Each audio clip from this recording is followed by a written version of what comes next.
Saudari-saudariku ma'asyiral muslimat dan pemirsa,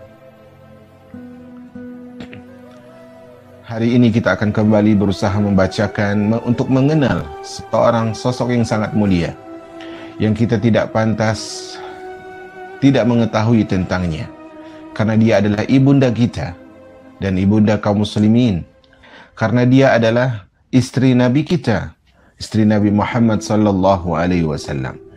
Pada hari ini insyaallah ta'ala kita akan berbicara tentang sosok wanita yang diberkahi, tentang sosok wanita yang Allah tetapkan untuknya kebahagiaan di dunia dan di akhirat, tentang sosok wanita yang menjadi kunci bagi kaumnya. Marilah kita hadirkan hati-hati kita, kita sungguhkan jiwa-jiwa kita bersama sirah wanita mulia Juwairiyah bintil Harith radhiyallahu taala anha, yang subhanallah Allah jadikan dia wanita yang terpilih menjadi ibunda kita, menjadi istri Nabi kita Muhammad sallallahu alaihi wasallam. Perhatikan ma'asyiral muslimat, ini tauladanmu. Juwairiyah bintul Harith, salah satu tauladan terbaikmu yang perlu engkau berjalan di atas jalannya.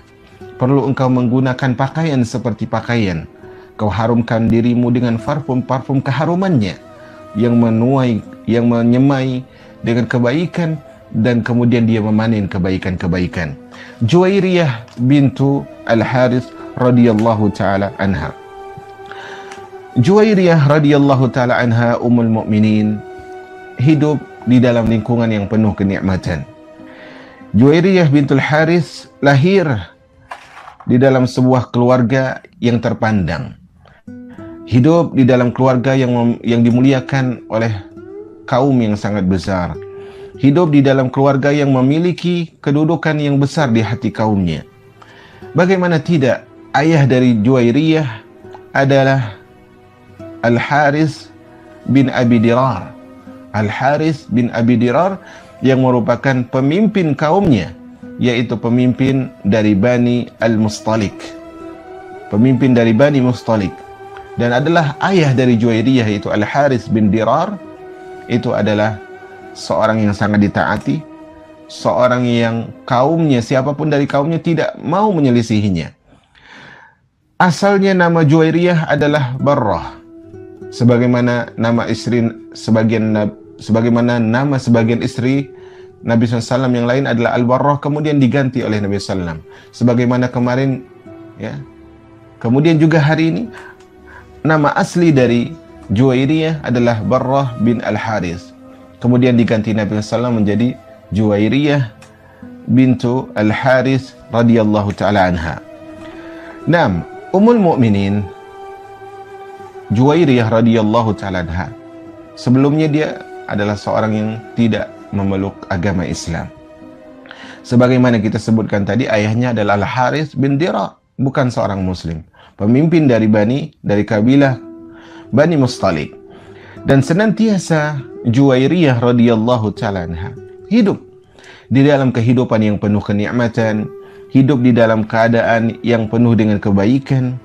Dia adalah seorang yang hidup dengan kekayaan, hidup dengan kemewahan, memiliki paras yang cantik, memiliki adab yang mulia, memiliki akhlak yang luar biasa, ya. Dan banyak orang, baik orang jauh maupun orang yang dekat, berharap memiliki apa yang dimiliki oleh Juwairiyah radhiyallahu taala anha, baik kekayaannya, baik kemuliaannya, baik akhlak yang dimiliki olehnya. Maka dengan itu, dengan kebaikan-kebaikan yang ada pada beliau radhiyallahu taala anha, maka banyak pemuda berusaha untuk meminang Juwairiyah bintul Harith radhiyallahu taala anha. Maka majulah salah seorang dari pemuda dari kabilah Khuza'ah yang disebut namanya adalah Musafi bin Safwan. Musafi bin Safwan maju untuk melamar Juwairiyah bintul Harith radhiyallahu taala anha. Dan Juwairiyah radhiyallahu taala anha tidak pernah membayangkan, ya, bahwasanya endingnya tadi adalah Juwairiyah menikah dengan Musafi bin Safwan, Tetapi Juwairiyah radhiyallahu ta'ala anha tidak pernah membayangkan satu hari pun di antara hari-harinya bahwasanya Allah Subhanahu wa taala radhiyallahu ta'ala anha. Juwairiyah bintul Haris Ummul Mukminin radhiyallahu ta'ala anha tidak pernah membayangkan bahwa dia akan menjadi Ummul Mukminin, ibundanya orang-orang yang beriman. Beliau radhiyallahu ta'ala anha tidak pernah membayangkan bahwa beliau akan menjadi istri Sayyidul Awwalina wal Akhirin, istri dari Nabi kita Muhammad sallallahu alaihi wasallam. Maka karena itu umatul Islam, ma'asyiral muslimat dan pemirsa yang dirahmati oleh Allah Azza wa Jalla, selalulah seorang tersebut berhusnuzan kepada Allah. Selalulah seorang tersebut berusaha untuk menapaktilasi, berjalan di jejak-jejak kebaikan. Karena Allah Subhanahu wa taala tidak akan menyia-nyiakan siapapun yang berada di jalan kebaikan.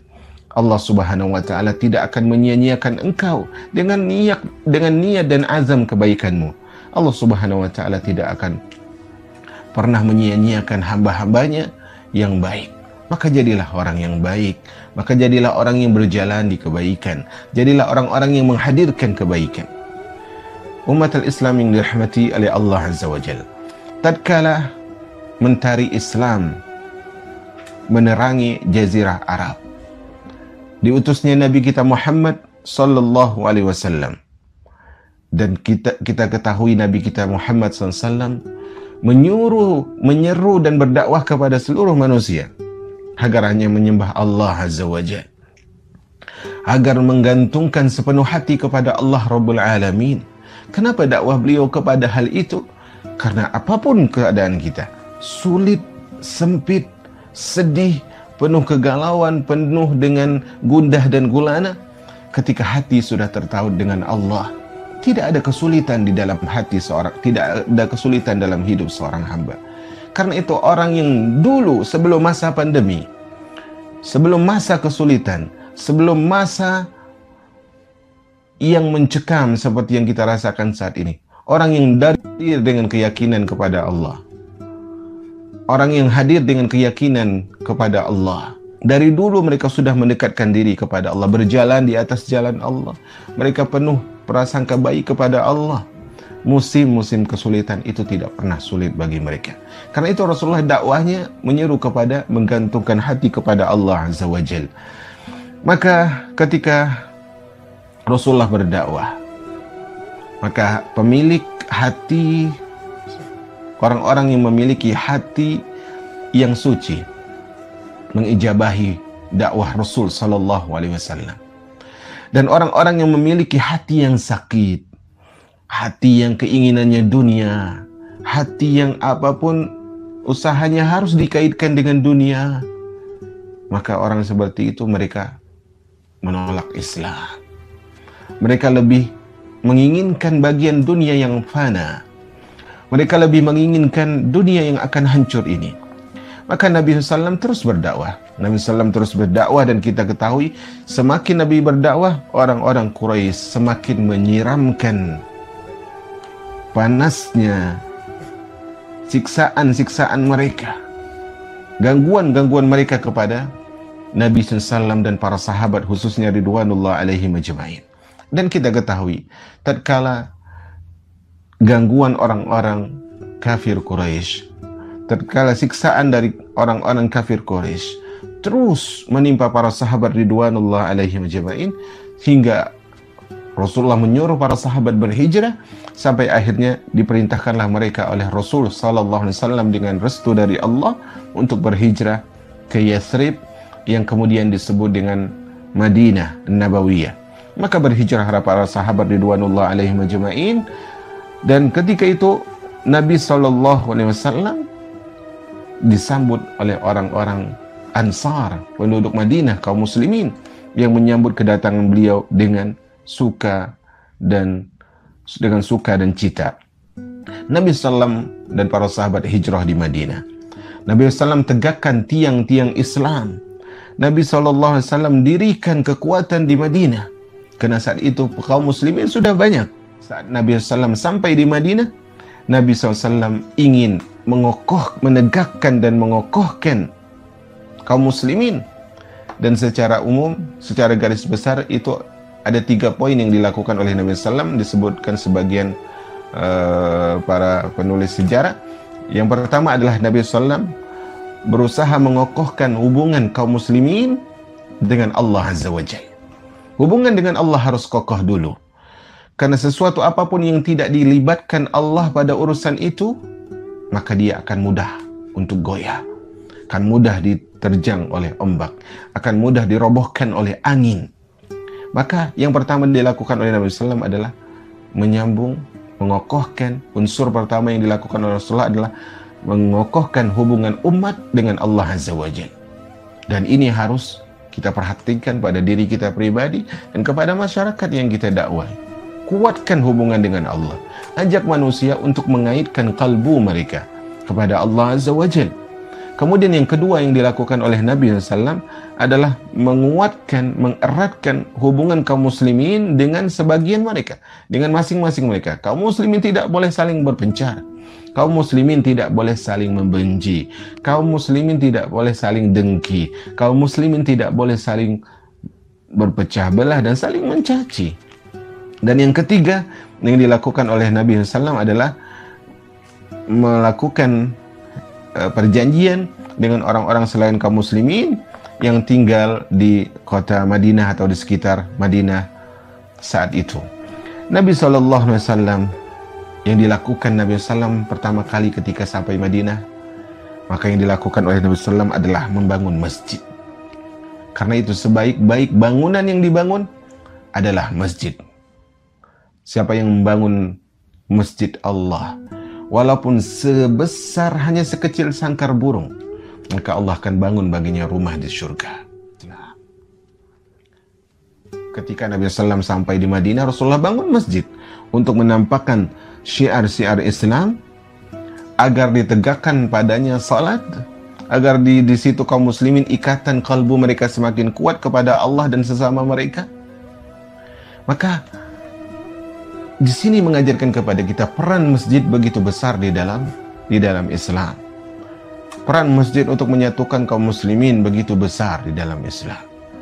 Karena itu sebuah kawasan pemukiman yang tidak ada masjidnya selayaknya tidak ditinggal, selayaknya kaum muslimin tidak tinggal di situ. Sebuah komplek yang tidak ada masjidnya, apalah kebaikan yang diharapkan dari sebuah perumahan atau sebuah kawasan yang tidak ada masjid di situ. Kemudian setelah itu Nabi SAW mempersaudarakan antara kaum muslimin dari muhajirin dengan kaum muslimin dari ansar. Dipersaudarakan oleh Nabi SAW. Ketika itu semakin nampaklah rasa-rasa cinta, sayang yang begitu berbunga di antara kaum muslimin. Begitu nampak itharnya mereka, yaitu bahwasanya sebagian satu dengan sebagian yang lain saling mengutamakan kebaikan saudara-saudarinya. Ketika dipersaudarakan, maka nampaklah persatuan, cinta yang luar biasa yang tidak pernah ada sebelumnya dari umat-umat sebelumnya dan umat setelahnya dan kaum-kaum setelahnya. Sehingga hal itu, cinta mereka adalah cinta yang tidak pernah terbayangkan oleh hati manusia. Yang satu rela lapar demi memberikan makan kepada saudara-saudarinya. Rela dia hidup di tempat berbaring di tempat pembaringan yang tidak lebih nyaman demi memberikan kenyamanan kepada saudara-saudarinya. Selain kaum muslimin, yaitu saat itu adalah orang-orang Yahudi dan selain mereka yang beragama dengan selain agama Islam, Nabi SAW letakkan aturan-aturan karena saat itu negeri mereka dipimpin oleh kaum muslimin. Semoga Allah Subhanahu wa taala meridhoi para sahabat radhiyallahu taala anha. Nah, akhirnya terjadi kesepakatan antara kaum muslimin dengan orang-orang Yahudi juga di antaranya. Tetapi setelah Nabi kita Muhammad SAW menegakkan tiang-tiang Islam, kemudian dikokohkan oleh Nabi SAW tiang Islam tersebut, ya, maka sebagian kabilah-kabilah yang hidup di luar kota Madinah, ya, yang juga didakwahi oleh Nabi SAW, agar mereka hanya menyembah Allah Azza wa Jalla. Dan mereka melihat bahwa Nabi SAW itu dalam perperangan selalu menang. Maka ketika itu salah satu kabilah, yaitu Bani Mustalik, kabilahnya Juwairiyah bintul Harith, yang ayahnya adalah pemimpin Bani Mustalik, sampai berita tersebut bahwasanya Rasulullah SAW menang terus dalam pertempuran. Rasulullah SAW telah mengumpulkan banyak orang-orang Arab dan selain Arab menjadi pengikut Islam. Sejak hijrahnya Nabi SAW dari Mekah ke Madinah, Nabi SAW meraih kejayaan yang begitu luar biasa. Hanya dalam waktu kurang lebih 6 tahun, dalam risalahnya Nabi SAW telah menyebarkan cahaya-cahaya di penjuru negeri Arab. Maka jamaah yang dirahmati oleh Allah Tabaraka wa Ta'ala, maka dengan itu otomatis kabilah-kabilah yang ada di Madinah tadi berada di dalam aturan kaum muslimin. Ketika ada orang-orang Yahudi yang menyelisihi perjanjian, Nabi SAW sendiri yang menghujam mereka. Nabi SAW sendiri yang akan membalas perbuatan mereka. Nabi SAW mengutus utusan untuk memberikan pelajaran kepada orang-orang yang membangkang dari kabilah-kabilah yang mereka tersebut menyelisihi dan melanggar perjanjian dengan kaum muslimin. Dan Nabi SAW juga mengutus kepada mereka agar utusan agar hati mereka tersebut lembut dan menyeru mereka kepada Islam. Maka saat itu berfikirlah Al-Harith bin Dirar, ayah dari Ummul Mukminin Juwairiyah bintul Harith. Berfikirlah Al-Harith bin Abi Dirar yang merupakan pemimpin dari Bani Mustalik. Dia berpikir tentang urusan Nabi kita Muhammad sallallahu alaihi wasallam. Dia berpikir bahwa dakwah Muhammad SAW ini telah tersebar. Dia berpikir bahwasanya dakwah Nabi Muhammad ini juga akan sampai kepada kabilahnya. Dia berpikir bahwasanya hal ini tidaklah baik menurut dia, karena dia bukan seorang muslim saat itu. Maka dia berusaha mengumpulkan kabilahnya. Dan dia juga berusaha mengumpulkan kabilah-kabilah kaum musyrikin dan orang-orang yang tidak suka dengan Islam dan kaum muslimin. Maka Allah Subhanahu wa Ta'ala, Allamul Ghuyub, yang maha mengetahui, yang maha mendengar, memberitahukan kepada nabinya sallallahu alaihi wasallam bahwasanya Bani Mustalik dan kabilah yang lain yang dipimpin oleh Al-Harith bin Abi Dirar punya rencana buruk dan busuk terhadap Islam.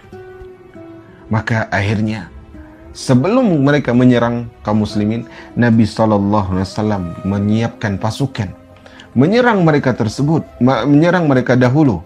Yang diserang utamanya juga adalah Bani Mustalik, yang saat itu Nabi SAW ditemani oleh istri beliau Aisyah radhiyallahu taala anha. Maka ketika Nabi SAW keluar bersama pasukannya, ya, Al-Harith bin Abi Dirar sebelumnya telah mengutus seorang mata-mata, spy. Dia telah mengutus mata-mata, diutus oleh dia mata-mata melihat keadaan kaum muslimin agar nanti diinformasikan kepada dia. Tetapi jasus ini kemudian ditangkap oleh kaum muslimin, dengan pembangkangannya juga dia dibunuh oleh kaum muslimin. Nah, tatkala sampai berita kepada Al-Harith bin Dirar, ayahnya Juwairiyah radhiyallahu ta'ala anha, sampai kepadanya, dan berita bahwasannya mata-matanya telah tertangkap dan terbunuh, maka dia dan kaumnya pun takut, dengan rasa takut yang begitu besar, dengan rasa takut yang begitu menggetarkan jiwa mereka. Dan akhirnya mereka yang tadi bersatu dengan kabilah yang lain pecah belah.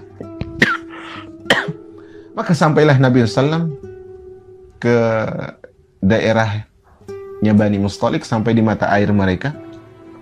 Maka Nabi SAW memerintahkan para sahabatnya untuk bersiap-siap memerangi Bani Mustalik. Maka saat itu kaum Muhajirin dipimpin oleh Abu Bakar As-Siddiq radhiyallahu ta'ala anhu, dan kaum Ansar dipimpin oleh Sa'ad bin Ubadah radhiyallahu ta'ala anhu. Maka mereka pun melakukan perintah Nabi SAW Kemudian mereka bersatu memerangi Bani Mustalik, kemudian mereka menang. Dan saat itu kaum musyrikin, orang-orang yang menyelisihi perjanjian saat itu terbunuh. Banyak di antara mereka yang terbunuh. Dan yang terbunuh di antara kaum muslimin itu cuma satu orang, disebutkan sebagian ahli sejarah, itu pun terbunuh oleh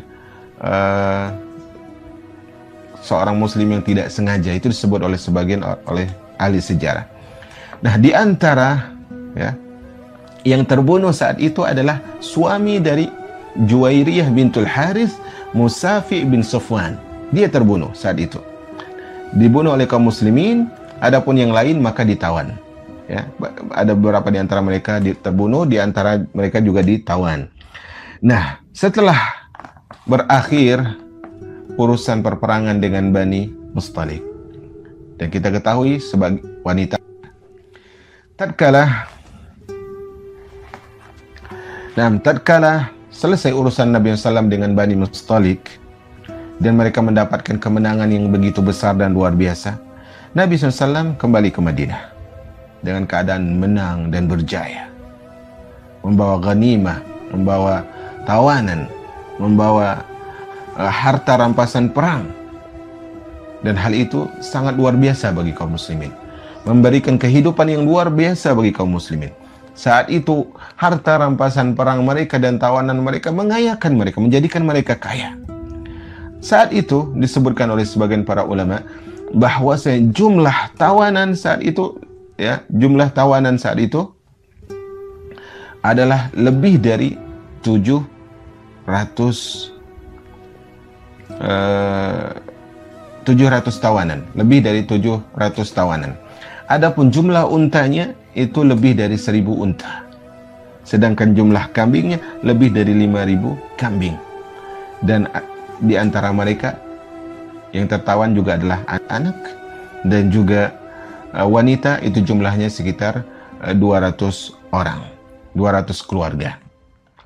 Dan akhirnya ghanimah, harta rampasan perang dan tawanan ini diberikan kepada kaum muslimin. Dan di antara tawanan perang Juwairiyah bintu Harith, dia diberikan kepada seorang sahabat yang bernama Thabit bin Qais bin Shamash Al-Ansari. Thabit bin Qais Al-Ansari radhiyallahu taala anhu, dia yang mendapatkan bagian memiliki hamba sahaya bernama Juwairiyah bintul Harith. Maka ketika dia statusnya sudah berubah, yang tadi anak orang kaya, anak orang yang dihormati, tadi Al-Harith bin Dirar itu dia sempat kabur ya. Juwairiyah saat ini menjadi tawanan, menjadi hamba sahaya. Tetapi dia tahu bahwa sebelumnya dia adalah orang yang bebas, orang yang merdeka, hidup dalam kenikmatan. Maka dia ingin kembali meraih kemerdekaan. Dia ingin lagi menjadi bebas, bukan menjadi hamba sahaya. Maka dia membuat perjanjian, membuat penawaran dengan Thabit bin Qais yang memiliki dia tadi. Akhirnya beliau radhiyallahu ta'ala anhu bersepakat dengan Thabit bin Qais radhiyallahu ta'ala anhu bahwasanya dia akan menebus, Juwairiyah akan menebus dirinya sendiri dengan berarti 28 gram dikali 9 itu tebusan Juwairiyah untuk dirinya. Itu 9 auqiyah dari emas. Ini adalah tebusan yang berat tentunya. Maka terpikir oleh Juwairiyah, berat bagi dia tebusan tersebut. Maka dia keluar menuju Rasulullah SAW untuk minta tolong kepada Nabi SAW agar Nabi SAW melepaskan urusannya, memudahkan kesulitannya. Perhatikan di sini. Saat itu Juwairiyah keluar kepada siapa? Kepada Nabi SAW. Karena dia tahu bahwasanya solusi itu ada kepada orang yang dekat kepada Allah. Dia tidak datang kepada orang yang paling kaya, tidak. Dia tidak datang kepada orang yang banyak harta, aku pinjam dulu hartamu nanti aku bayar, kemudian dia tebus dirinya, tidak. Tapi dia datang kepada Rasul sallallahu alaihi wasallam. Karena dia tahu Rasulullah ini orangnya baik. Dia tahu Rasulullah ini orangnya amanah. Dia tahu Rasulullah orangnya jujur, Rasulullah suka membantu. Maka kalau kita mau datang kepada orang yang dekat kepada Allah Azza wa Jalla, agar urusan kita selalu diarahkan kepada Allah Azza wa Jalla, untuk berkaitan dengan Islam. Maka dia keluar kepada Rasulullah SAW, minta tolong kepada Rasulullah agar dimudahkan urusannya. Dia datang kepada Nabi SAW, ya, yang mana Nabi SAW yang menyerang kaumnya, Nabi SAW yang menghancurkan kaumnya, Nabi SAW yang menjadikan di antaranya suaminya terbunuh, Nabi SAW saat itu yang menjadi sebab dia sebagai Juwairiyah sebagai seorang tawanan. Tetapi dia tetap datang kepada Nabi SAW. Dia tetap percaya Muhammad bin Abdullah orang yang mulia. Dia pasti akan membantu. Maka Juwairiyah menuju rumah Rasul, berdiri di hadapan Rasul Sallallahu Alaihi Wasallam. Dia minta tolong kepada Rasul SAW agar membantu dia keluar dari penjara perbudakan untuk kembali menuju kebebasan. Dia ingin kembali merasakan keindahan hidup, bukan sebagai seorang hamba sahaya. Maka dia meminta Nabi SAW untuk menolongnya, sehingga beliau sendiri, yaitu Juwairiyah, inni imra'atun muslimah. Perhatikan, Juwairiyah ketika berada di hadapan Rasul, dia mengatakan, ya Rasulullah, wahai Rasulullah, inni imra'atun muslimah, aku adalah seorang muslimah. Jadi kebanggaan seorang muslim, kebanggaan seorang manusia pertama adalah Islamnya dia. Dia tidak datang mengatakan, wahai Rasulullah, aku adalah anak pemimpin Bani Mustalik. Tidak. Aku adalah anak orang mulia di kaumku. Tidak. Tapi dia bangga dengan Islam. Dia diam-diam sudah masuk Islam. Dia mengatakan, inni imra'atun muslimah. Wahai Rasulullah, aku adalah wanita yang muslimah. Asyhadu an la ilaha illallah wa asyhadu annaka Rasulullah. Aku bersaksi tiada Tuhan yang pantas disembah dengan benar kecuali hanya Allah. Dan aku bersaksi bahwa engkau adalah utusan Allah. Ana Juwairiyah bintul Harith, sayyidu qaumi. Baru kemudian dia katakan, aku adalah Juwairiyah, putrinya Al-Harith, yang merupakan pemimpin kaumnya. Wa qad asabani minal bala'i ma lam yakhfa alaik. Sesungguhnya engkau tidak asing lagi bagimu. Engkau sudah tahu bahwa aku tertimpa bala, musibah yang berat. Wa waqa'tu fi sahmi Thabit bin Qais. Dan aku sekarang ini adalah budaknya Thabit bin Qais radhiyallahu. Kemudian dia katakan bahwasanya kami membuat perjanjian untuk membebaskan diri dan aku tidak mampu dengan nilai yang begitu besar. Maka dia minta kepada Nabi SAW untuk menolongnya. Di sisi lain dari kejadian ini, ternyata Ummul Mukminin Aisyah radhiyallahu taala anha melihat Juwairiyah bintul Harith datang kepada Nabi SAW. Apa kata Ummul Mukminin Aisyah radhiyallahu taala anha? Wa kanat Juwairiyah fi ghayatil husni wal jamal. Dan Juwairiyah itu adalah orangnya sangat cantik, sangat menarik. Dan hal itu sudah disaksikan oleh Ummul Mukminin Aisyah radhiyallahu taala anha sebelum Juwairiyah bertemu dengan Nabi sallallahu alaihi wasallam. Maka kata Ummul Mukminin Aisyah, wa ra'aitu husnuha wa jamalaha wa bahaya. Ya. Kata Ummul Mukminin Aisyah radhiyallahu taala anha menyifati cantiknya Juwairiyah, fa wallahi, demi Allah, kata Ummul Mukminin Aisyah, ma huwa illa an ra'aituha ala babi hujrati. Seketika itu aku lihat dia berada di depan pintu kamarku. Fakarituha. Aku pun tidak suka. Ya. Wa arabtu annahu sayara minha ma ra'aitu wa arabtu annahu sayara minha ma ra'aitu. Aku tidak suka karena aku yakin Rasulullah nanti pasti akan melihat kecantikan Juwairiyah yang aku lihat ini. Akhirnya masuklah dia dan dia mengatakan, wahai Rasulullah, aku adalah Juwairiyah, dan kisah yang kita sebutkan tadi. Maka Nabi SAW pun memperhatikan, melihat kepada Juwairiyah. Dan dengan pandangan yang penuh dengan kasih dan sayang. Pandangan yang penuh dengan rahmat. Pandangan yang penuh dengan belas kasih. sehingga roda-roda kasih sayang tersebut semakin muncul semakin bergerak cepat dari kalbu Nabi SAW. Bagaimanalah tidak, sementara Allah telah menyebutkan tentang Nabi-Nya SAW sebagaimana disebutkan dalam surah Al-Anbiya ayat 107, "Wa ma arsalnaka illa rahmatan lil alamin." Kami tidak utus engkau wahai Rasulullah kecuali sebagai rahmat bagi alam semesta. Karena itu kita sebagai umat Rasul yang berusaha mengamalkan ajaran Rasul, jadilah rahmat bagi sekeliling kita. Jadilah sebab-sebab agar orang itu cinta kepada agama ini, cinta kepada syariat ini, cinta kepada sunnah ini. Jangan jadikan kita sebagai sebab orang menjauh dari sunnah ini. Maka Nabi SAW berkata kepada Juwairiyah, ketika Juwairiyah minta tolong, Nabi SAW menjawab. Kata Nabi SAW, jawaban yang penuh cinta dan kasih sayang dan penuh kepedulian.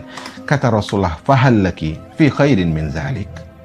Wahai Juwairiyah, maukah engkau yang lebih baik daripada engkau tawarkan tadi?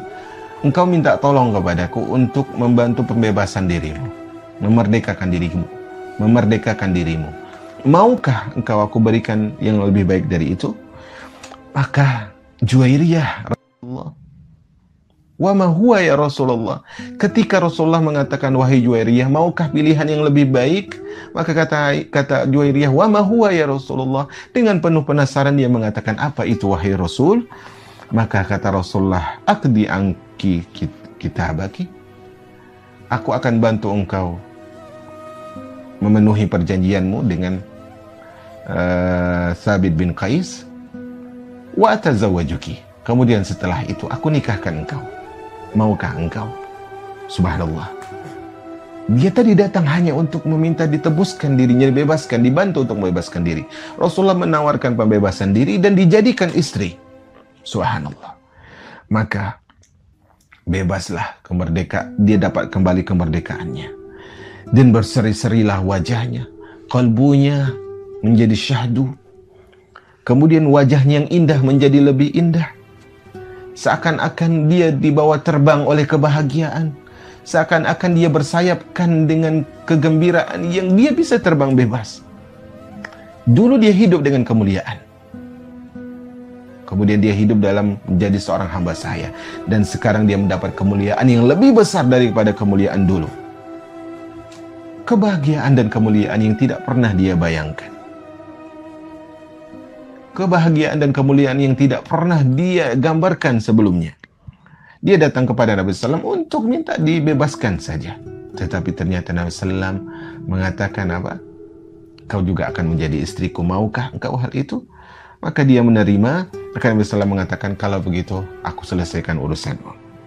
Maka pergilah Juwairiyah yang saat itu masih bernama Barra dari sisi Nabi SAW dengan keadaan ridho, dengan keadaan tenang, karena dia masih budak Sabit bin Qais. Jadi dia pergi dulu sampai Rasulullah SAW menyelesaikan urusannya dengan tuannya, kemudian menebus dilaksanakan pernikahan antara Nabi SAW dengan Juwairiyah pun terlaksana. Maka Nabi SAW, maka Juwairiyah radhiyallahu taala anha yang kemudian namanya sebelumnya ada Al-Barrah, kemudian dinamakan Juwairiyah bintul Harith, menjadi istri Nabi SAW dan sekaligus saat itu menjadi ibu bagi kaum mukminin. Dan ketika para sahabat, tadi kan para sahabat itu diberikan tawanan perang yang kemudian jadi hamba sahaya mereka.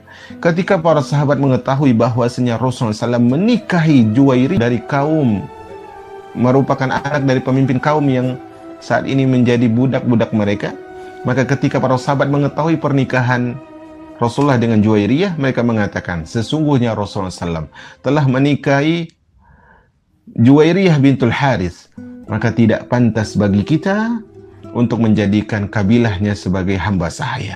Maka dibebaskan oleh para sahabat. Maka saat itu dia menjadi kunci kebaikan bagi kaumnya.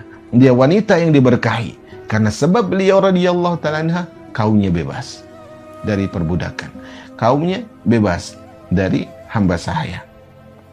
Nah, saat itu dimerdekakan lebih dari 100 keluarga dari kabilah Juwairiyah. Sehingga berkata Ummul Mukminin Aisyah radhiyallahu taala anha tentang Ummul Mukminin Juwairiyah radhiyallahu taala anha, la a'lamu imra'atan a'zamu barakatan ala qaumiha minha. Aku tidak pernah mengetahui adanya seorang wanita yang lebih berkah, lebih membawa berkah untuk kaumnya daripada Juwairiyah radhiyallahu taala anha. Kemudian setelah Juwairiyah sebelumnya hidup di kerajaan Bani Mustalik bersama ayahnya, bersama suaminya yang dulu Musafi. Sekarang dia tinggal di dalam istana yang lebih tinggal di rumah Nabi sallallahu alaihi wasallam. Tinggal di rumah yang paling mulia, ditempati manusia paling mulia di muka bumi, Muhammad bin Abdullah sallallahu alaihi wasallam. Yang mana istana Nabi SAW bukan kerajaan yang panah. Istana Nabi SAW bukan kerajaan yang akan sirna, tetapi kerajaan Nabi SAW adalah rumah yang mengandung kebahagiaan dunia dan akhirat. Kebahagiaanmu wahai muslimah, dan kebahagiaan engkau wahai para pemirsa, bukan banyaknya perabot di mahal di rumah, bukan. Tetapi tanda mulianya rumahmu dipenuhi dengan kebahagiaan dunia akhirat. Kebahagiaan amal saleh dipenuhi dengan amal-amal saleh sebagai penghias rumah. Maka Ummul Mukminin Juwairiyah menemui Nabi SAW. Dia menjadi statusnya sebagai istri Nabi SAW, sebagai Ummul Mukminin. Akhirnya dia hidup dengan kehidupan yang lebih indah daripada kehidupan sebelumnya. Bahkan sebelum dia menjadi hamba sahaya, kehidupan dia sebagai anak dari pemimpin suatu kaum tidak lebih mulia daripada kehidupan dia bersama Nabi sallallahu alaihi wasallam. Tetapi dengan kebahagiaan dan kemuliaan itu, dia hidup dengan keadaan tawadhu. Beliau hidup dengan keadaan yang dermawan, hidup dengan keadaan penuh amal saleh. Dunia saat itu menurut beliau sama saja, kecuali ketika hidup bersama Nabi sallallahu alaihi wasallam. Demi Allah umat al-Islam, demi Allah wahai kaum muslimin, sesungguhnya dunia ini dan seisinya itu kalau bisa kita tebus untuk melihat sekejap saja, semenit saja, wajah Nabi SAW akan kita laksanakan. Kalau kita diberikan pilihan,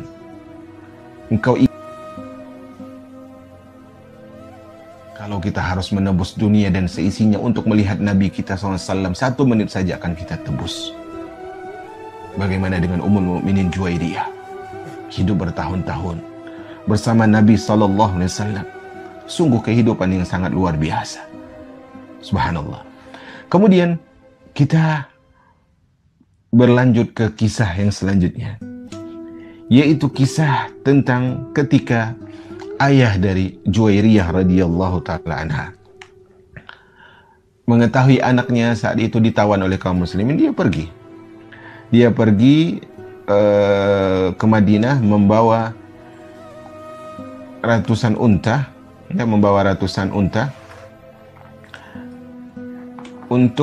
membawa banyak unta untuk menebus putrinya. Dia belum tahu putrinya menjadi muslimah, dia belum tahu putrinya sudah menikah dengan Nabi sallallahu alaihi wasallam. Dia bawa unta untuk menebus putrinya.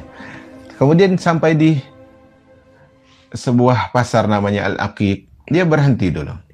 Dia perhatikan di antara unta yang dia bawa ini, ada unta yang dia sukai. Maka 2 unta itu disembunyikan. Sisanya baru dibawa, padahal dia mau menebus dengan semua unta. Tapi ketika dia melihat unta ini, sepertinya aku sayang kali 2 unta ini, disembunyikan dia, kemudian sisanya dibawa menebus Nabi SAW.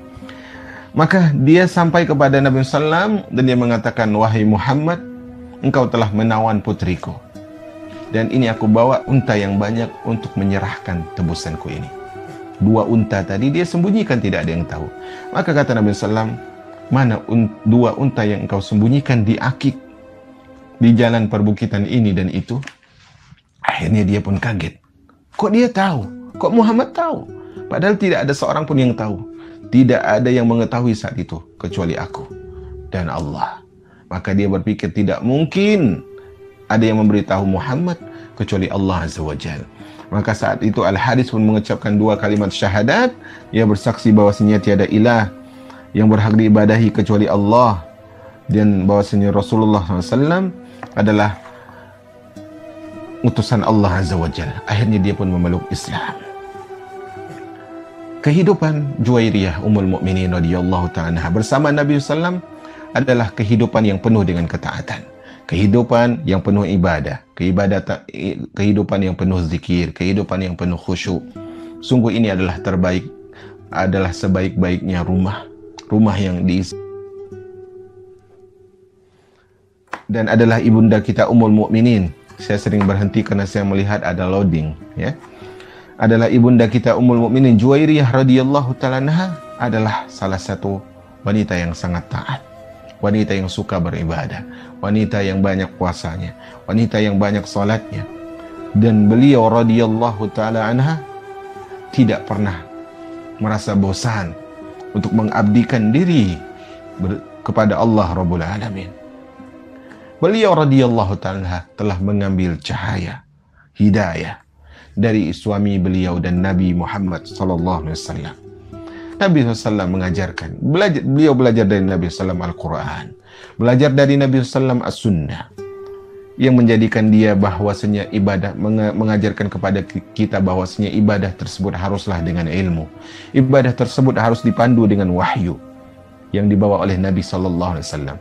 Dan adalah Nabi SAW setiap kali melihat Ummul Mukminin Juwairiyah radhiyallahu ta'ala anha, Nabi SAW setiap kali melihat beliau, Nabi SAW mengajarkan perkara yang baru, yaitu mengajarkan ilmu yang baru kepada Juwairiyah Ummul Mukminin, sehingga ilmu bertambah ilmu, iman bertambah iman, istiqamah bertambah istiqamah.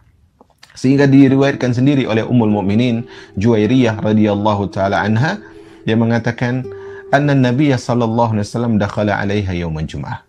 Suatu hari di hari Jumat, Nabi masuk menemui Juwairiyah bintul Harith Ummul Mukminin radhiyallahu anha. Saat itu Ummul Mukminin Juwairiyah sedang berpuasa. Maka saat itu Rasulullah berkata kepada Ummul Mukminin Juwairiyah, asumti amsi, dia puasa hari Jumat saat itu, ya, perhatikan, beliau puasa hari Jumat. Asumti amsi, wahai Juwairiyah, apakah kemarin hari Kamis engkau juga puasa? Qalat la, kata Juwairiyah, tidak wahai Rasulullah. Qala aturidi an tasumi ghadan, engkau puasa hari ini hari Jumat, apakah besok hari Sabtu engkau akan puasa? Dia mengatakan la, tidak wahai Rasulullah. Maka kata Nabi SAW, fa'aftiri, maka kalau begitu berbukalah. Hadis ini sahih, ya, diriwayatkan oleh Imam Al-Bukhari. Jadi tidak boleh mengkhususkan puasa pada hari Jumat tanpa hari sebelumnya atau hari, ya. Kisah yang lain menyebutkan bahwasanya Rasulullah SAW melewati Ummul Mukminin Juwairiyah bintul Harith radhiyallahu ta'ala anha. Saat itu beliau sedang berada di musallanya di awal-awal siang, di pagi-pagi hari. Kemudian Nabi SAW lewat lagi di siang hari.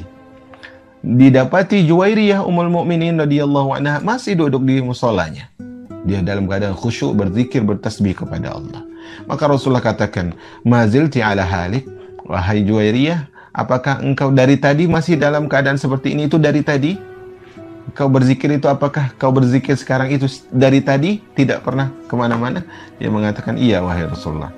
Maka saat itu Rasulullah mengajarkan kepada Ummul Mukminin Juwairiyah bintul Harith radhiyallahu ta'ala anha, ala wa'allimuki kalimatin taqulinahun, tidakkah aku ajarkan kepada engkau kalimat-kalimat, beberapa kalimat zikir yang bisa engkau, subhanallahi adada khalqi, salasa marrat, 3 kali, subhanallah adada khalqi, subhanallah adada khalqi, subhanallah adada khalqi.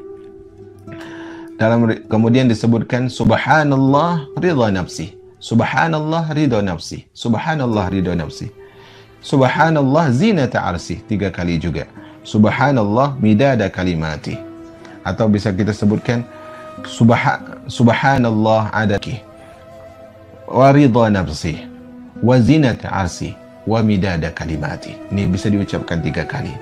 Ini zikir yang diajarkan oleh Rasulullah sallallahu alaihi wasallam kepada Ummul Mukminin Juwairiyah radhiyallahu taala anha, radhiyallahu taala anha. Kemudian Ummul Mukminin Juwairiyah radhiyallahu taala anha juga meriwayatkan hadis.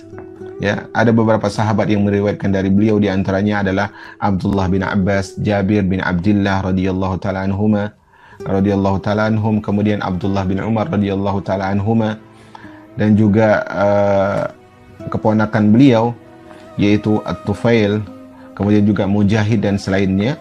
Dan Ummul Mukminin memiliki 7 hadis disebutkan sebagian ulama, di antaranya satu hadis di Sahih Bukhari, 2 hadis ada Sahih Muslim. Dan kebersamaan Ummul Mukminin Juwairiyah radhiyallahu taala anha bersama Nabi adalah kebahagiaan yang sangat indah.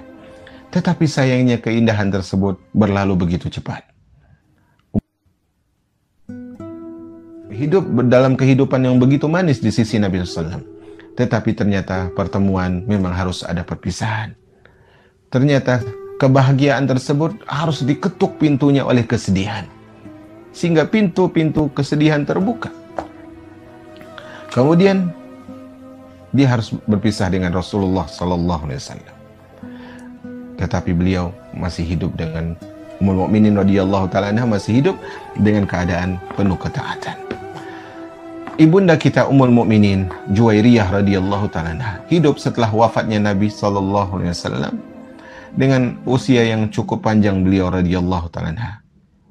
Beliau juga melalui kehidupan Khulafa ar-Rasyidin, kepemimpinan Abu Bakar, Umar, Utsman dan Ali beliau lalui bersama istri-istri Nabi SAW yang lain. Adapun hidup beliau dipenuhi dengan ilmu, dipenuhi dengan zikir, dipenuhi dengan puasa, dipenuhi dengan doa, khusyuan dan banyak salat, dan mengajarkan ilmu kepada kaum muslimin. Dan adalah Juwairiyah Ummul Mukminin radhiyallahu taala anha. Ya.